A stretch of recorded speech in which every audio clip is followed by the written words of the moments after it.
नमस्कार साथियों, स्वागत है आप सभी का एक बार फिर से अपने YouTube चैनल बायोलॉजी क्लासेस में। तो दोस्तों आज हम यहाँ पर बात करने वाले हैं यूके ट्रिपल एससी के द्वारा हाल ही में जारी किए गए विज्ञापन की, जिसमें यूके ट्रिपल एससी ने AAO उद्यान विकास अधिकारी शाखा वर्ग 2, उद्यान विकास शाखा वर्ग 3 और साथ ही साथ कुछ अन्य पदों के को मिलाकर 423 पदों पर यह विज्ञापन जारी किया है। तो इस विज्ञापन के आवेदन आज से शुरू हो गए हैं और इसी के साथ साथ हमारे चैनल पर इसके सिलेबस की पहली क्लास आज अपलोड की जा रही है, जो अभी आप सब 2 मिनट बाद जो है उस क्लास को देख सकेंगे। तो सबसे पहले हम बात कर लें इन पदों के बारे में, जो पद ये निकले हैं। तो जैसे कि आप सबको हम दिखा रहे हैं कि कुल 423 पदों पर यह विज्ञापन जारी हुआ है दोस्तों, ठीक है। जिसमें सबसे ज़्यादा जो पदों की संख्या है वो उद्यान विकास शाखा वर्ग 3 के 181 पदों पर जारी किया गया विज्ञापन है और सहायक कृषि अधिकारी वर्ग 3 के 188 पदों पर। और इसी के साथ साथ अगर बात करें जो अन्य थोड़े अधिक पद हैं तो वो हैं हमारे उद्यान विकास शाखा वर्ग 2 के 26 पद। तो ये हमारे कुछ पदों की संख्या यहाँ पर ज़्यादा है। तो इसी के साथ हम अगर बात करें तो आवेदन की जो प्रकाशन की तिथि थी वो दोस्तों 1 अक्टूबर थी, ठीक है। आज से 5 तारीख से इसके आवेदन स्टार्ट हो गए हैं, तो सभी अपना फॉर्म अब भरना शुरू कर दें। लास्ट तारीख जो है वो 18 नवंबर है इसकी, और जो परीक्षा शुल्क जमा करने की है वो 20 नवंबर। और जैसे कि आयोग ने बता दिया है कि लिखित परीक्षा का जो अनुमानित समय है वो मार्च 2022 रखा गया है। तो हमारे पास समय काफ़ी कम है, इसलिए हमने आज ही से आवेदन शुरू हुए और आज ही हमारी पहली क्लास हमारे YouTube चैनल पर बायोलॉजी की आ गई है। तो आप सभी की जानकारी के लिए हम आपको बता दें कि इन अगले 6 महीनों में, यानी कि आगामी 6 महीनों में हमें एग्रीकल्चर और बायोलॉजी पूरी को कवर करना है। तो बने रहिए हमारे YouTube चैनल पर हमारे साथ। आशा है कि आप सभी हमें सपोर्ट करेंगे और आपकी सपोर्ट हमें मिलती रही तो हम आपको यकीन दिलाते हैं कि आगामी 6 महीनों में आपके एग्रीकल्चर और बायोलॉजी के सिलेबस को हम पूर्ण करा देंगे। तो अब ज़्यादा देर ना करते हुए अपनी बायोलॉजी की फर्स्ट क्लास को स्टार्ट करते हैं। तो पूरी क्लास को देखने के लिए बने रहिए वीडियो में अंत तक हमारे साथ। तो दोस्तों सबसे पहले मैं आप सभी को बताना चाहूँगा कि हम जो वीडियो अपलोड कर रहे हैं, हम जो क्लास अपलोड कर रहे हैं आपके लिए, वो बेसिक टू एडवांस है। पहले हम आपको बेसिक के बारे में बताएंगे, उसके बाद हम आपको एडवांस के बारे में बताएंगे। देखिए यहाँ पर हम बात करने वाले हैं सबसे पहले जीव विज्ञान की परिभाषा की, उसके बाद जीव विज्ञान से जुड़े हुए तथ्यों की, और उसके बाद जीव विज्ञान में आगे जो भी इसके एडवांस लेवल पर टॉपिक आने वाले हैं उन सब की। तो देखिए एक कहावत है इस तरह की, अगर नींव अच्छी होगी तो इमारत कितनी भी ऊंची बना सकते हो। तो घबराना नहीं है, हम आपके साथ हैं। हम आपको बायोलॉजी के उस स्तर तक ले जाएंगे जहां पर जाकर कंपटीशन की हद समाप्त हो जाती है। तो बने रहिए वीडियो में अंत तक हमारे साथ और इस वीडियो को पूरा देखिए ताकि आपको समझ आए कि जीव विज्ञान का स्तर क्या है पेपर के लिए और आपको कितनी हद तक पढ़ना है। तो सबसे पहले हम इसकी परिभाषा की बात करेंगे। तो जीव विज्ञान क्या है? जीव विज्ञान जो है विज्ञान की वह शाखा है जिसमें सजीवों की संरचना, सजीवों की कार्यकी, उनकी वृद्धि और विकास का अध्ययन किया जाता है, उसे जीव विज्ञान कहते हैं। तो जीव विज्ञान की वह परिभाषा, तो आपको ध्यान देना है, जीव विज्ञान जो है इसकी परिभाषा क्या है कि विज्ञान की वह शाखा जिसमें सजीवों की संरचना, पहला पॉइंट आपका, सजीवों की कार्यकी, बच्चों ध्यान से, सजीवों की वृद्धि और उनके विकास का अध्ययन किया जाता है। तो ये होता है हमारा जीव विज्ञान। तो यहाँ पर सजीवों की संरचना मतलब सजीव आपके पेड़ पौधे और जंतु, दो ही तरह के सजीव होते हैं। मैं आप लोगों को दिमाग में क्लियर कर दूं बात को, दो ही तरह के सजीव होते हैं, एक जंतु और दूसरे पेड़ पौधे, तीसरा कोई सजीव इस पृथ्वी पर नहीं है। इसके बाद तो इन दोनों की संरचना को आप देखोगे, इन दोनों की कार्यकी को आप देखोगे, इन दोनों की वृद्धि और विकास का अध्ययन आप जीव विज्ञान के अंदर करोगे। तो हो गया आपका डेफिनेशन रेडी। तो सजीवों की संरचना, सजीवों की कार्यकी और इनके वृद्धि और विकास का अध्ययन ही जीव विज्ञान कहलाता है। तो दोस्तों ये थी आपकी जीव विज्ञान की परिभाषा। इसके बाद हम जीव विज्ञान को आगे विभाजित करते हैं 2 भागों में। पहला तो है वो है वनस्पति जगत, जिसमें हम पेड़ पौधों का अध्ययन करेंगे। और वनस्पति जगत के जो वनस्पति के जो जनक हैं, यानी वनस्पति विज्ञान के जो जनक हैं, वो है दोस्तों थियोफ्रेस्टस। तो आपको ध्यान रखना है कि वनस्पति विज्ञान का जनक थियोफ्रेस्टस, लिख लें, नोट कर लें कि वनस्पति विज्ञान का जनक थियोफ्रेस्टस। इसके बाद जंतु विज्ञान। तो जंतु विज्ञान जीव विज्ञान की वह शाखा है जिसके अंतर्गत प्राणियों का अध्ययन किया जाता है। तो जंतु विज्ञान के अंदर प्राणियों का अध्ययन किया जाता है। और अरस्तु को जीव विज्ञान का यहाँ पर आप जंतु विज्ञान कर लेंगे, यहाँ पर जीव को कट करके साथियों यहाँ पर जंतु कर लें। तो अरस्तु को जंतु विज्ञान का जनक कहते हैं, और साथ ही साथ मैंने बताया कि अरस्तु को जीव विज्ञान का जनक भी कहते हैं। तो जीव विज्ञान का जनक और जंतु विज्ञान का जनक, तो दोनों विज्ञान का जनक कौन है? तो दोनों विज्ञान का जनक अरस्तु। इसके बाद बात करते हैं लेमार्क। तो लेमार्क एक वैज्ञानिक थे। तो लेमार्क और इनके साथ के जो वैज्ञानिक हैं उनका नाम आप नोट कीजिए। तो लेमार्क और ट्रेविनेरिस, ये ना है, ठीक है। लेमार्क और ट्रेविनेरिस ने सबसे पहले जीव विज्ञान शब्द का प्रयोग किया। नोट डाउन करते रहें, मोस्ट इंपोर्टेंट क्लास होने वाली है आप सभी के लिए जीव विज्ञान की। तो लेमार्क और ट्रेविनेरिस ने सबसे पहले जीव विज्ञान शब्द का प्रयोग किया। 0 से लेके चला हूँ आपको और अनंत तक पहुँचा दूंगा, तो बने रहिए बस इस प्लेटफॉर्म पर मेरे साथ और जुड़े रहिए बायोलॉजी के इस सेशन से। यकीनन आपकी जीव विज्ञान को उस स्तर तक ले जाऊंगा जहां पर पहले भी बताया कंपटीशन की हद ही समाप्त हो जाती है। इसके बाद जीव ऑर्गेनिज्म, जीव एक या एक से अधिक कोशिकाओं का बना वह संगठन है जिसमें बाह्य व आंतरिक वृद्धि होती है। तो दोस्तों मैं आपको बता दूं, जीव की परिभाषा, यानी कि बात चल रही है हमारी परिभाषा की कि मनुष्य एक जीव है, तो उसकी परिभाषा क्या है। तो हमारे अंदर क्या होता है, बाह्य और आंतरिक वृद्धि होती है। तो most important question note down करें कि जीव के अंदर बाह्य और आंतरिक वृद्धि होती है। जीव का विकास होता है, जीव में चेतना होती है और वह अपने जैसा प्रतिरूप बनाने की क्षमता रखता है। जिस तरह हम अपने माँ बाप के बच्चे हैं तो हम उनका प्रतिरूप हैं। तो जब कोई जीव अपना प्रतिरूप बनाता है, तो बच्चों ध्यान रखना मेरे दोस्तों, जब कोई जीव अपना प्रतिरूप बनाता है तो वह प्रक्रिया कहलाती है जनन। तो आज आपके जीव विज्ञान के वो सारे के सारे कंसेप्ट आपको याद दिलाऊंगा। जनन, कई जगह पर आपको जनन पर जनन देखने को मिलेगा, तो घबराना नहीं है, जनन प्रजनन एक ही प्रक्रिया है। इसके बाद सजीवों के कुछ लक्षण हैं, मोस्ट इंपोर्टेंट है, फटाफट से नोट डाउन करें। यहाँ से क्वेश्चन जो आते हैं मैं आपको बताता रहूँगा, बस पढ़ते चले मेरे साथ। सभी सजीव वृद्धि करते हैं, फर्स्ट पॉइंट। इसके बाद जीवों के भार व संख्या में वृद्धि होती है, बिल्कुल होती है। यह वृद्धि जीवों में आंतरिक होती है। तो मोस्ट इंपोर्टेंट पॉइंट, जो सजीव हैं उनके अंदर वृद्धि कैसी होती है, आंतरिक। तो हमारे अंदर और पेड़ पौधों के अंदर वृद्धि आंतरिक होती है। इसके बाद जीवों के भार व लंबाई में वृद्धि कोशिका विभाजन के द्वारा होती है। तो हमारे अंदर जो वृद्धि होती है, हमारी जो लंबाई बढ़ती है, वो एक प्रक्रिया है कोशिका विभाजन। तो हमारी जो वृद्धि होती है वो कोशिका विभाजन के द्वारा होती है। दूसरी बात, सजीव प्रजनन करते हैं। तो सभी सजीव प्रजनन करते हैं। सभी सजीव अपनी जाति व अपने अस्तित्व को बनाए रखने के लिए अपने संतान उत्पन्न करते हैं। तो मोस्टली ये बहुत ही सरल चीज़ें हैं जो मैं आपके लिए लेकर आया हूँ। यहाँ पर आप ध्यान रखेंगे कि ऐसे कौन से जीव हैं, मोस्ट इंपोर्टेंट है, ऐसे कौन से जीव हैं जो सजीव होकर भी जनन नहीं कर सकते। तो ये कुछ जीव यहाँ पर हैं जो जनन नहीं कर सकते। खच्चर, श्रमिक मधुमक्खी, नपुंसक मानव, तो ये जनन नहीं कर सकते। इसके बाद सजीव उपापचयी क्रियाएं करते हैं।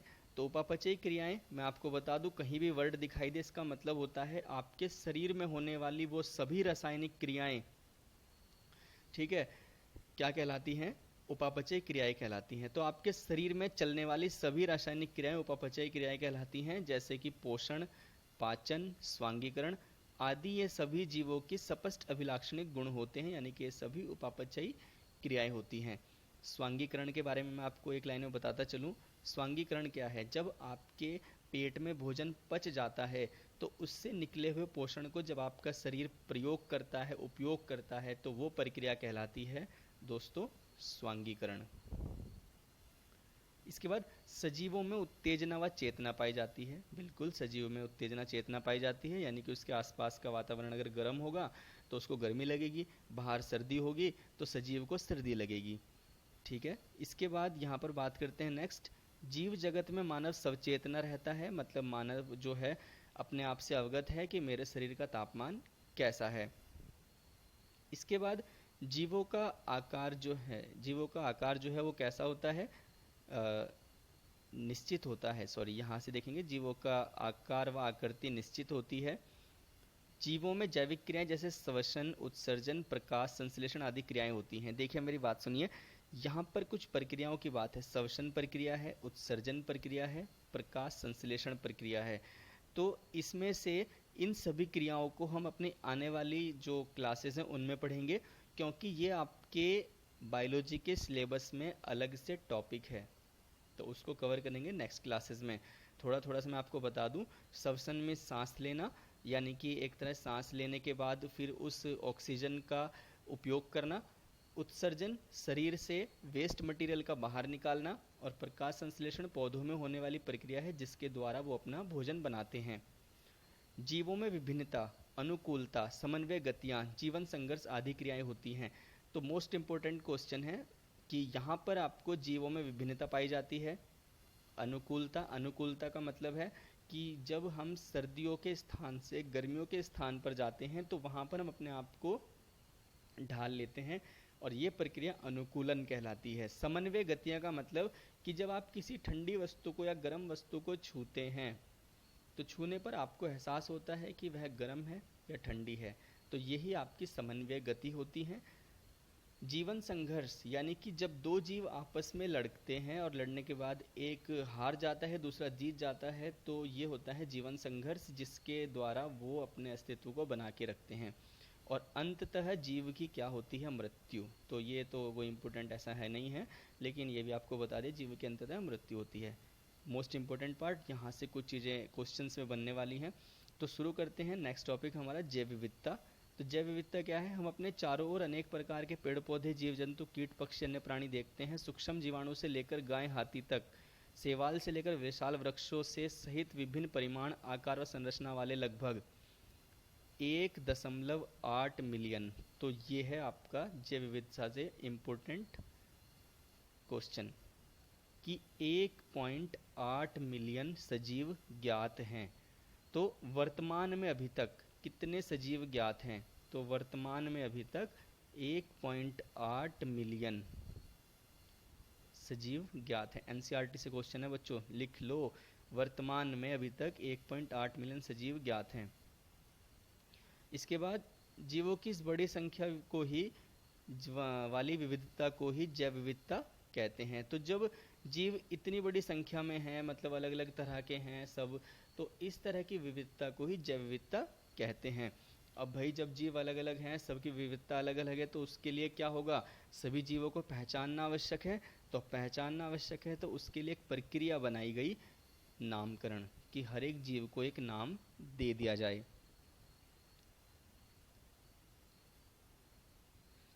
तो यहाँ पर क्या हुआ कि जैव विविधता के बाद नामकरण की आवश्यकता हुई, तो हम अब नामकरण को समझाएंगे।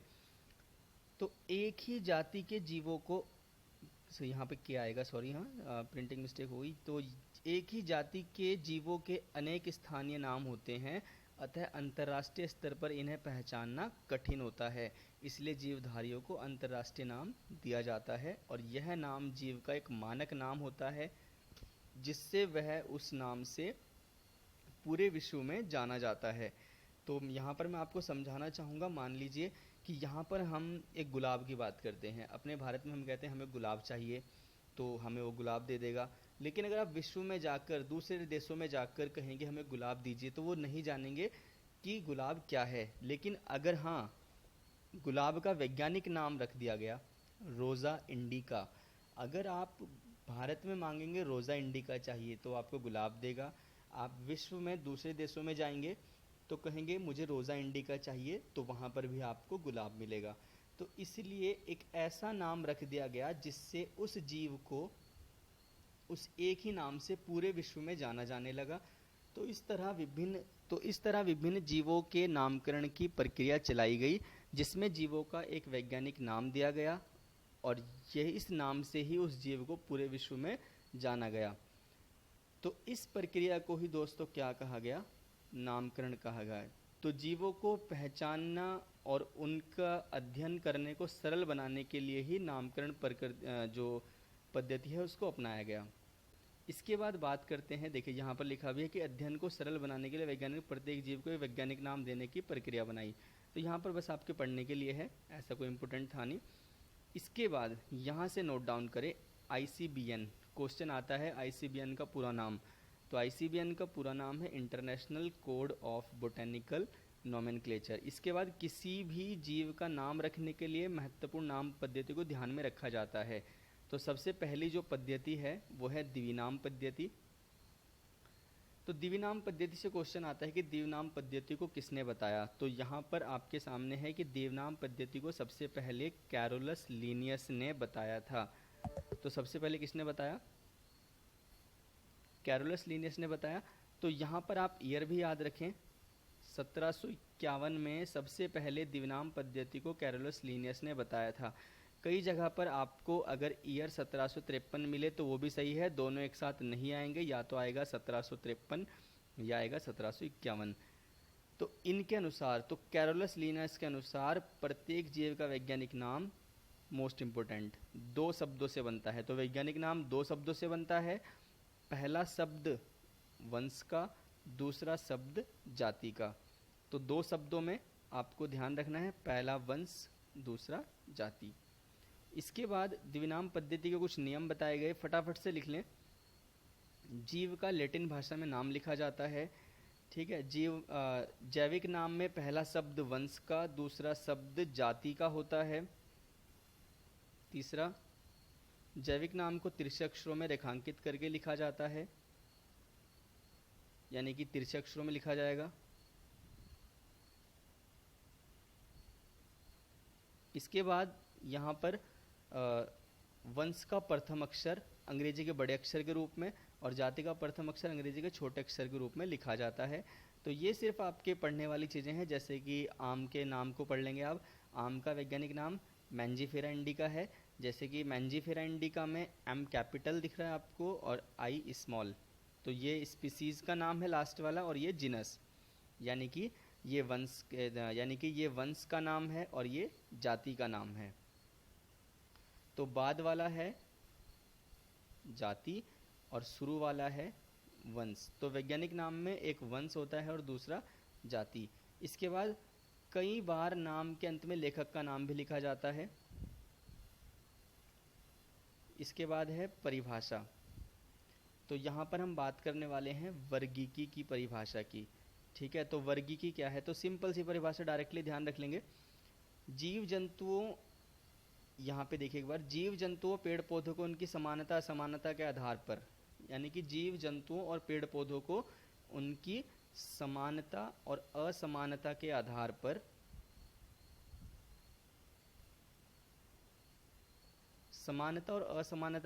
पर विभिन्न समुदाय और वर्गों में रखने की विधि को वर्गीकरण कहते हैं। तो ये तो हुआ वर्गीकरण। तो ये वर्गीकरण की परिभाषा थी कि जब आप जीवों को उनके बाह्य लक्षण और आंतरिक लक्षणों के आधार पर रखेंगे तो इसको हम क्या कहेंगे? वर्गीकरण कहेंगे, ठीक है। और विज्ञान की वह शाखा जिसमें वर्गीकरण किया जाता है तो वो कहलाती है वर्गीकी। तो वर्गीकी के अंदर वर्गीकरण किया जाता है। तो आपको समझ में आ जाना चाहिए अब कि वर्गीकी विज्ञान की वह शाखा है जिसमें वर्गीकरण किया जाता है, और वर्गीकरण वह प्रक्रिया है जिसमें जीव जंतुओं और पेड़ पौधों को उनकी समानता और असमानता के आधार पर विभिन्न समुदायों और वर्गों में रखा जाता है। आई होप आप सभी को ये समझ आ रहा होगा। इसके बाद वर्गीकरण विज्ञान शब्द का प्रयोग सर्वप्रथम कैरोलस लीनियस ने अपनी पुस्तक सिस्टेमा नेचुरी, मोस्ट इंपोर्टेंट है, नोट डाउन करें, सिस्टेमा नेचुरी में सबसे पहले वर्गीकरण शब्द का प्रयोग कैरोलस लीनियस ने किया। लीजिए यहाँ से क्वेश्चन आपका रेडी कि वर्गीकरण शब्द का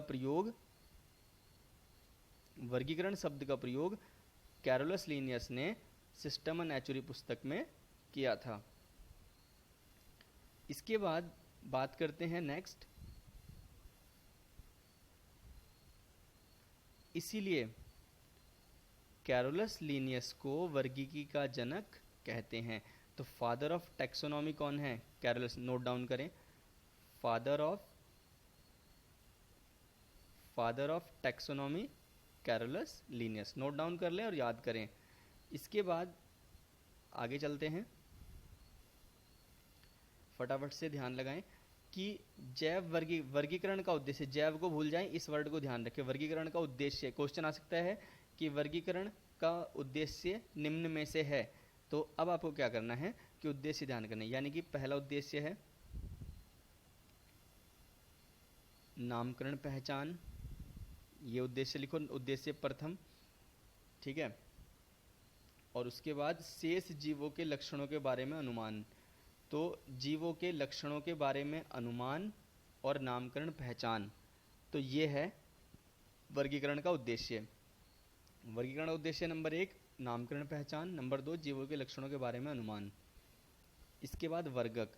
देखो वर्गक क्या है कि जब आप देखो, आपको पता है कि हम मनुष्य हैं, आपको पता है कि बिल्ली, कुत्ता, गाय, भेड़, बकरी, तो जब आप इनका नाम लेंगे, मतलब जब आप इनको कुछ कहेंगे कि ये कुत्ता है, ठीक है, तो उसके आसपास जो खड़े हैं ये सभी कुत्ते हैं, ये सभी मतलब बिल्लियां हैं, ये सभी गायें हैं, तो ये सभी वर्गक हो गए, ठीक है।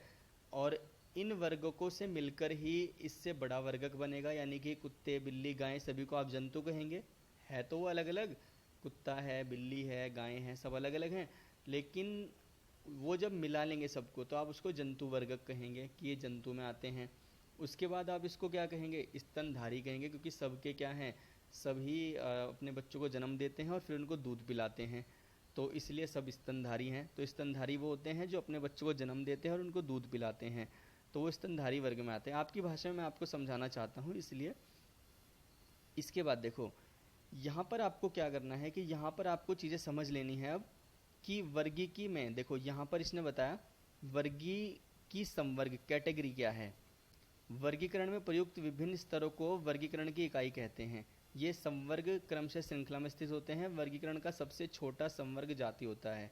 यहाँ से नोट डाउन करें, वर्गीकरण का सबसे छोटा संवर्ग क्या होता है? जाति होता है। इससे बड़े क्रम, जाति से बड़ा वंश, वंश से बड़ा कुल, कुल से बड़ा गण, गण से बड़ा वर्ग, वर्ग से बड़ा संघ। तो दोस्तों ये चलता है इस तरह, संघ से वर्ग, वर्ग से गण, गण से कुल, कुल से वंश और वंश से जाति। तो इस तरह का ये संवर्ग विभाजन होता है। तो इनमें सबसे बड़ा कौन सा है?